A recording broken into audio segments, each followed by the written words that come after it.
സമസ്തയുടെ മുഖപത്രമായ സുപ്രഭാതം ദിനപത്രത്തിന്റെ പ്രചാരകരായി മലപ്പുറത്തെയും പൊന്നാനിയിലെയും LDF സ്ഥാനാർത്ഥികൾ.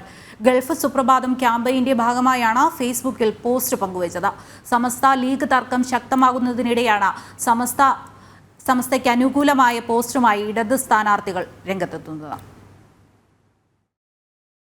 സമസ്തയുടെ മുഖപത്രമായ സുപ്രഭാതത്തിന്റെ ക്യാമ്പയിൻ പ്രൊഫൈൽ പിക്ചറാക്കി മലപ്പുറത്തെയും പൊന്നാനിയിലെയും LDF സ്ഥാനാർത്ഥികൾ വി വസീഫും KS ഹംസയുമാണ് ഫേസ്ബുക്കിൽ കവർ ഫോട്ടോ പങ്കുവച്ചത്. ഗൾഫ് സുപ്രഭാതം UAയിലും എഡിഷൻ തുടങ്ങുന്നതിന്റെ ഭാഗമായി സമസ്ത പ്രവർത്തകരെല്ലാം പ്രൊഫൈൽ ചിത്രം മാറ്റുന്നുണ്ട്. ഇതിന് ചുവടുപിടിച്ചാണ് ഇപ്പോൾ വസീഫും ഹംസയും ചിത്രം മാറ്റിയിരിക്കുന്നത്.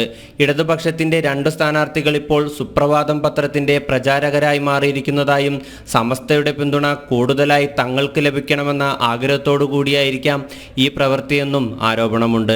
അതേസമയം സുപ്രഭാതത്തിൽ ചന്ദ്രികയ്ക്കെതിരെ ലേഖനം വന്നതും മറുപടിയായി ചന്ദ്രികയിൽ സുപ്രഭാതത്തിനെതിരെ ലേഖനം വന്നതും ചർച്ചയാകുന്നുണ്ട്. ജനം, മലപ്പുറം.